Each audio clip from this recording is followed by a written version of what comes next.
How about them Cowboys? Man, I've been hearing that all over the radio, all over the news. All these people now are jumping on the bandwagon of the Cowboys. And it took us going up to Seattle, beating the Seahawks. They were, 19-1 at home. Russell Wilson, that was only his second loss there at home.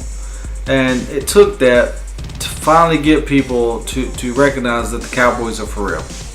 And man, I don't know about you guys, but I loved going into work the next day.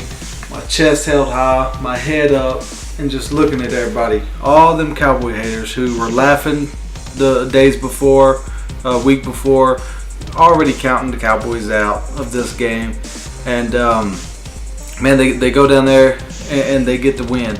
And it wasn't, it wasn't like a little cheap steal, like things were going our way as far as like penalties and fumbles and all this stuff. We weren't getting lucky. It was a straight up beating. Okay, they went in there. They dominated on every phase except special teams. Okay, offense, defense. I mean, the run game, the passing, the run stop. I mean, just everything they did perfectly. And that's what got them the win. And, it's really funny because exactly what everybody thought Seattle was going to do to the Cowboys, the Cowboys did to Seattle. For example, DeMarco Murray. Everybody was saying he'd be lucky to get 50 yards. Okay, 50, 60 yards. He'd be lucky if he got that. Who ended up with 60 yards? Marshawn Lynch. Okay, even Joseph Randle got 52 yards. DeMarco Murray got 115 yards on 29 attempts. Now, granted, they're still rushing him a lot. But to me, okay, if he feels he can handle it, then let him do it. You see what I'm saying? Because everything the Cowboys are doing right now is based off that run. And Joseph Randle, now see, just today he got in trouble because he got arrested or whatever last night. So he's probably going to get suspended a few games. Lance Dunbar, I like him, man. He's a little speedy back, all right. But he's no DeMarco Murray. So if DeMarco Murray goes down, or anything like that, I mean, we'll be in a little bit of trouble. Now the upside of that is Romo is 21 for 32 for 250, 2 touchdowns, and no interceptions. And the last 4 games, this guy's been one of the top 3 quarterbacks in the NFL. Okay, and granted, yes, that is because of the run. But even the plays that he's happened to make, he's making them.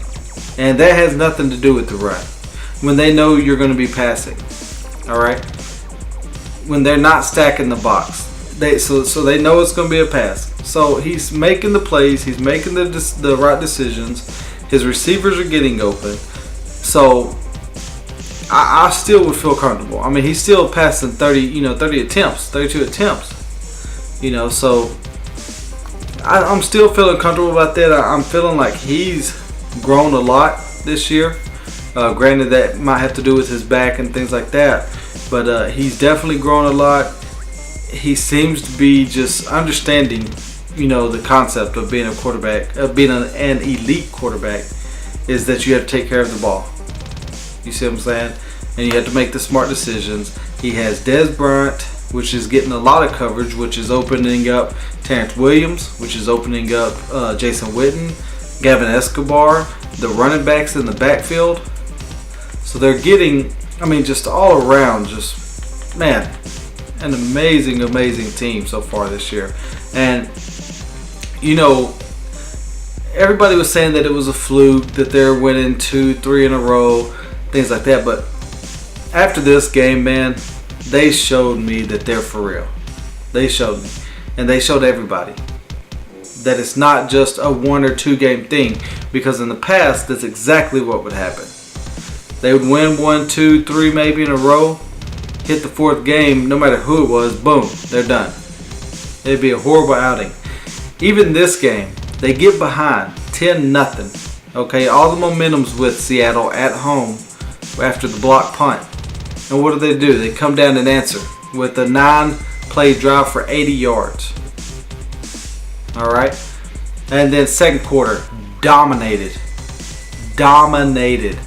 Did not let Seattle even get a first down in the second quarter. And kept the ball most of the time in the second quarter. And that, too, is what's helping this team. It is the time of possession, controlling the ball, getting these long drives, taking the crowd out, no matter if they're home or away. Taking the crowd out, okay? Taking the life out of the opposing offenses. You could tell it. That happened last week. That happened with the Saints. They kept Drew Brees off. And what did he do? They come out and stunk. Here, they kept Russell Wilson and the Seahawks off. And what happens? The offense didn't do anything. The Cowboys gave them 17 points. And 17 points of 23, I can't even put on the defense. You see what I'm saying? So the points I can put on the defense are the very first drive that Seattle had, where they only went down and got a field goal, and then another field goal. They had a decent drive, you know what I'm saying? So 7 points came from the block punt. 7 points came from the fumble. Okay, and then the defense is just, I can't believe it. And nobody believes it. How good they are. Now, my thing is it the players? Because this year we've even had some people go down. Sean Lee from the beginning.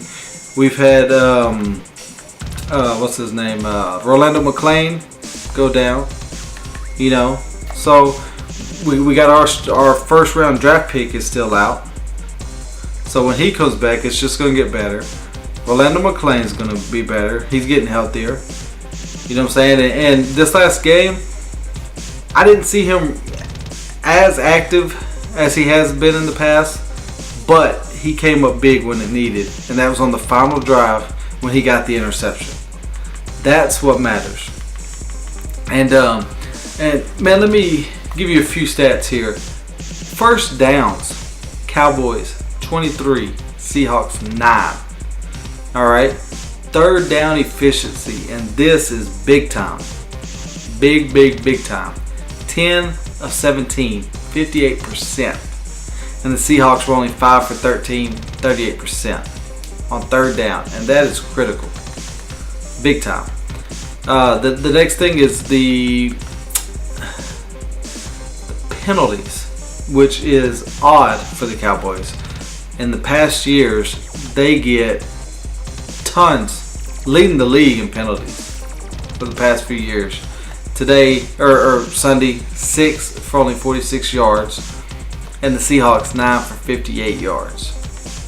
All right, the fumbles again, that one where the center snapped. I'll blame that on Romo, because in the silent count, when he lifts his leg, the guard will tap the center. The center doesn't look all the way back. He ducks his head and lifts up and then snaps it. When he ducks his head, that's to let Romo know that he's going to snap in just a second. Okay? So he doesn't go back to look and make sure Romo's ready. That's why he gets tapped on the side. Romo raised his leg and then started talking to the receivers. You see what I'm saying? You got to do that stuff before you raise that leg on a silent count. Okay? So that one was big time. Man, Dan Bailey, this guy, 3 for 3. He made a huge field goal. That was 56 yards. Huge. We definitely needed that. Right here, red zone efficiency. Cowboys 3 for 4, 75%. Seahawks 1 for 3, 33%. The time of possession, 37 minutes and 39 seconds. Cowboys. 22 minutes and 21 seconds Seahawks. And that's the same way that San Diego beat Seahawks was with time of possession. They had the ball, I think it's roughly 42 minutes, something like that.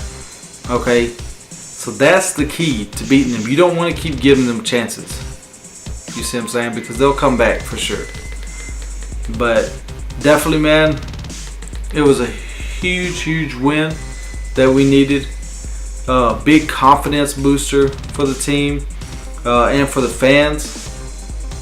I mean, I'm telling you, they can go 15-1, and that's not a joke. And people are starting to believe that because everybody was writing this off as at least their second loss for sure.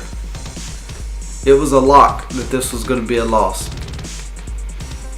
And now, whenever I'm telling people that I'm telling you 15-1, they're starting to second guess themselves. They still laugh, you see what I'm saying? But hey, wait till the end of the year. And I don't know, man. I'm just all day Sunday, all day Monday, even today. I'm just so pumped, and I love hearing about how the Cowboys. Everybody's talking about them and things like that. But my thing is, don't get on the bandwagon. You see what I'm saying? Stay off. Leave it to the Cowboys, real Cowboy fans, to be on the bandwagon.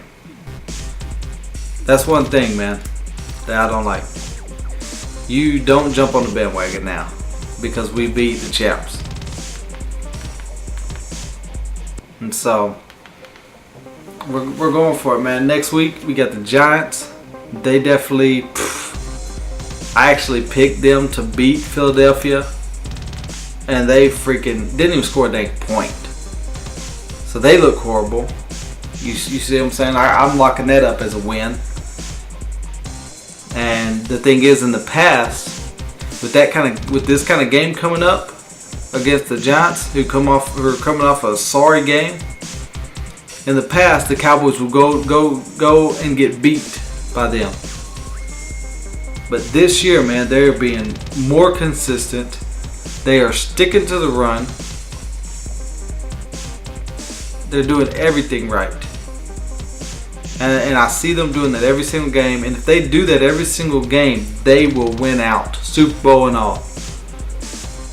If they can just stay consistent, stay healthy. We lost Doug Free on Sunday for a couple of weeks, but I'm not a Doug Free fan. And Jeremy Parnell, to me, at the right tackle position, I'm okay with that.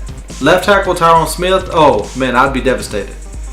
But right tackle, not Romo's blindside, Doug Free, I'm okay with that. We could definitely live. And even when he was in there, we were still running the ball that way. And that's when DeMarco Murray broke off on them 50-yard touchdown at the end, things like that.